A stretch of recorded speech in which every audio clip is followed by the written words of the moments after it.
This is just a sample of the audiobook. To get the complete audiobook, access the link posted in the first comment. Introduction. Although the evening was slightly cold, the sunset glowed over the blooming tulips and lush blue grass on the grounds of the Kentucky governor's mansion. April showers had been kind, giving every plant vibrant life.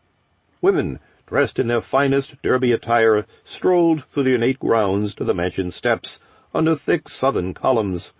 2 women stood at the doorway, looking out at Kentucky's first garden, taking in the moment, knowing the significance of this day, April 14, 2011. The women were the founding members of the first American female drinking club to publicly kick off in a state governor's mansion.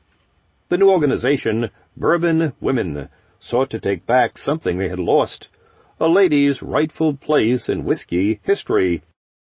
And of course they did this while sipping Manhattans and whiskey on the rocks with the First Lady of Kentucky, Jane Bashir. We ladies love our bourbon, and we're here to show the world it's not just a man's drink, said the founder, Peggy No. Stevens, who was a master taster for the spirits company Brown-Forman. Informal female whiskey clubs exist all over the world, but this was the first organization with national intentions to be created. Politicians, spirit brand executives, authors, and James Beard-nominated chefs joined the soiree to rub elbows with Mrs. Bashir, leaving one to ask an obvious question: what kind of drinking club launches in its state governor's mansion with the First Lady as a founding member? Women have always been a part of the bourbon business, and it's a big part of our state's economy, Bashir said. Since 95% of bourbon, a form of American whiskey made mostly from corn, is made in Kentucky, there's strong state political capital behind this female club. Yet, the notion of women and whiskey goes beyond the happenings of this small state. In boardrooms from France to New York, brand managers are discussing how to make a predominantly male-centric product more appealing to women. Whiskey, the Irish and American spelling, and whiskey, the Scotch and Canadian spelling, have never taken such a strong stance toward women. According to a 2012 Simmons Market Research report, women represent 30% of the total whiskey drinking population. Large, publicly traded companies hope to increase this female demand.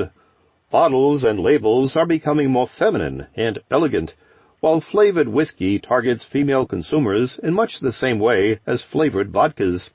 Perhaps the greatest tribute to the growth of women and distilled malts is the fact that the Glenfiddich's Janet Sheed Roberts Reserve, a 55-year-old single malt Scotch named after the founder's granddaughter, sold for $94,000 at auction in 2012.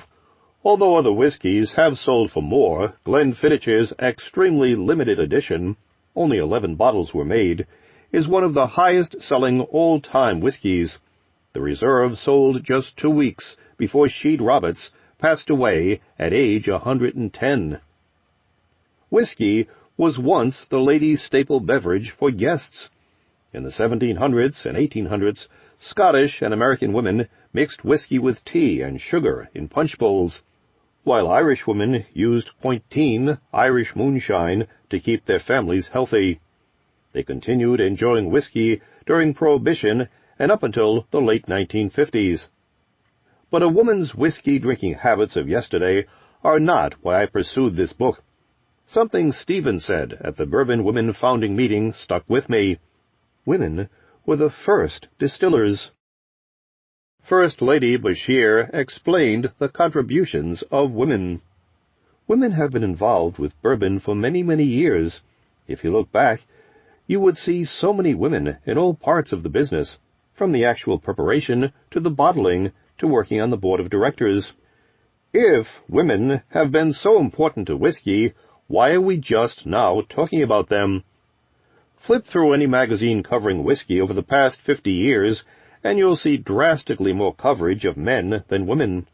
When women are used in whiskey brand promotions, they are sexually objectified to allure potential male drinkers with their short skirts, long legs, and busts. In addition, whiskey is almost exclusively named after men.